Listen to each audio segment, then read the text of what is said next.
আজ আমি আপনাদের সাথে শেয়ার করব হেলদি ডোনাটসের একটা রেসিপি। ডোনাটস কিন্তু মিষ্টি হয়, কিন্তু আজ আমি এটা তৈরি করেছি নোনতাভাবে আর একদম হেলদি। চলুন তাহলে দেখে নেওয়া যাক কিভাবে আমি এই ডোনাটসটা বানিয়েছি। আর আজকের এই ডোনাটসের রেসিপিটা যদি ভালো লেগে থাকে চ্যানেলটা সাবস্ক্রাইব করার অনুরোধ থাকলো। চলুন তাহলে দেখে নেওয়া যাক। আমি নিলাম 3 পিস রাঙা আলু। আলুটা আমি সেদ্ধ করে নিয়েছি, তারপর খোসাটা ছাড়িয়ে নিচ্ছি। আমি 3 পিস আলু দিয়ে বানাচ্ছি, আপনারা আপনাদের প্রয়োজন মতো সব কিছু উপকরণ বাড়িয়ে কমিয়ে নেবেন। খোসাটা ছাড়িয়ে নেওয়ার পর একটা কাঁটা চামচের মাধ্যমে এরকমভাবে স্ম্যাশ করে নিচ্ছি। দেখুন প্রত্যেকটা আলুই স্ম্যাশ করে নিয়েছি। এবার আমি নিয়েছি কিছুটা পরিমাণ পনির। এবার পনিরটা আমি এরকমভাবে গ্রেটারের সাহায্যে একটু গ্রেট করে নেব। আজকের এই ডোনাটসের রেসিপিটা দেখার পর একবার যদি এইরকমভাবে বানিয়ে থাকেন বারবার কিন্তু বানাতে মন চাইবে, এতটাই ভালো হয়। বাচ্চা থেকে বড় সবার কিন্তু মুখে লেগে থাকবে। দেখুন পনিরটা আমি গ্রেট করে নিয়েছি। এবার নিলাম 2 পিস ব্রাউন ব্রেড। এবার ব্রেডগুলো এই মিক্সির জারের মধ্যে দিয়ে আমি একটু ঘুরিয়ে নেব। এবার একটা বোলের মধ্যে এই গ্রেট করে নেওয়া পনিরটা দিয়ে দিলাম, তার সাথে দিয়ে দিলাম স্ম্যাশ করে নেওয়া আলু। আমি নোনতাভাবে বানাচ্ছি, তাই আমি কিন্তু এর মধ্যে কোনো মিষ্টির ব্যবহার করিনি। আপনারা যদি মিষ্টি মিষ্টি বানাতে চান তাহলে এর মধ্যে চিনি অ্যাড করতে পারেন। দিয়ে দিলাম পরিমাণ মতো লবণ আর চিলি ফ্লেক্স। স্বাদটা আরও বাড়ানোর জন্য দিয়ে দিলাম অরিগেনো আর কিশমিশ।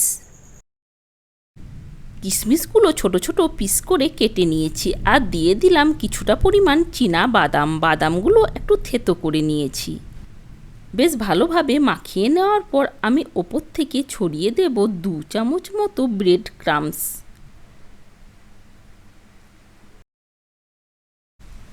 আমি যে পরিমাণে উপকরণগুলো নিয়েছি আমার 2 চামচ ব্রেড ক্রাম্বসই যথেষ্ট। এবার বেশ ভালোভাবে একটু হাত দিয়ে মেখে নেব।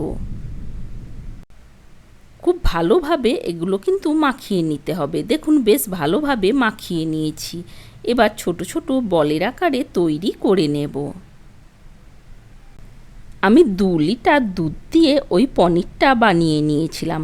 দেখুন 6 পিস বল তৈরি হয়েছে। এবার একটা বল থেকে এইরকমভাবে চ্যাপ্টা মতো তৈরি করে নিচ্ছি। দেখুন আপনারা দেখে বুঝতে পাচ্ছেন আমি এইগুলো কেমনভাবে তৈরি করে নিচ্ছি। এবার ওপর থেকে দিয়ে দিলাম কয়েকটা চিজের কিউব।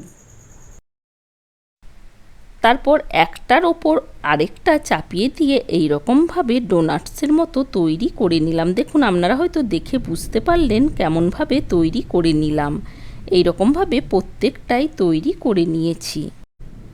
ভিডিওটা অনেকটাই বড় হয়ে যাবে, তাই একটা বানিয়ে দেখিয়ে দিলাম। এবার সামান্য ময়দা, লবণ আর জল দিয়ে একটা পাতলা ব্যাটার বানিয়ে নিলাম। এবার ওই ব্যাটারটা এই ডোনাটসের ওপর এইরকমভাবে একটু ব্রাশ করে নিচ্ছি। ওই ময়দার ব্যাটারটা দুদিকটাতেই ব্রাশ করে নেওয়ার পর এই ব্রেড ক্রাম্বসে গড়িয়ে নেব। আশা করি আপনারা দেখে বুঝতে পারছেন আমি কিভাবে এইগুলো তৈরি করে নিলাম। এইরকমভাবে প্রত্যেকটা ডোনাটসের গায়েই ময়দার ব্যাটারটা লাগিয়ে তারপর ব্রেড ক্রাম্বসে গড়িয়ে নেব। দেখুন এইরকমভাবে তৈরি করে নিলাম। এইগুলো আমি এয়ার ফ্রায়ারে দিয়ে ভাজছি। আপনারা কিন্তু এইগুলো ডিপ ফ্রাইও করে নিতে পারেন। আমি এইগুলো হেলদিভাবে বানাচ্ছি, তাই ডিপ ফ্রাই করিনি। 20 মিনিটের জন্য 180 ডিগ্রিতে দিয়ে এইগুলো এয়ার ফ্রায়ারে ফ্রাই করে নেব। দেখুন 20 মিনিট পর এইগুলো আমি উল্টে নিচ্ছি। আবার আমি এই দিকটাও 20 মিনিটের জন্য এয়ার ফ্রায়ারে ফ্রাই করে নেব। দেখুন তৈরি হয়ে গেছে। এবার একটা প্লেটের মধ্যে দিয়ে সার্ভ করে নিচ্ছি। অবশ্যই একবার বাড়িতে এই রকমভাবে বানিয়ে দেখার অনুরোধ থাকলো। দেখুন চকলেট সিরাপ দিয়ে আমি এটা একটু ডেকোরেট করে নেব। আজকের এই নোনতা ডোনাটসের রেসিপি আপনাদের কেমন লেগেছে কমেন্টের মাধ্যমে জানানোর অনুরোধ রইল। ভালো থাকবেন, সুস্থ থাকবেন, আর এই রকম নতুন নতুন রেসিপি পেতে চ্যানেলটা সাবস্ক্রাইব করার অনুরোধ থাকলো।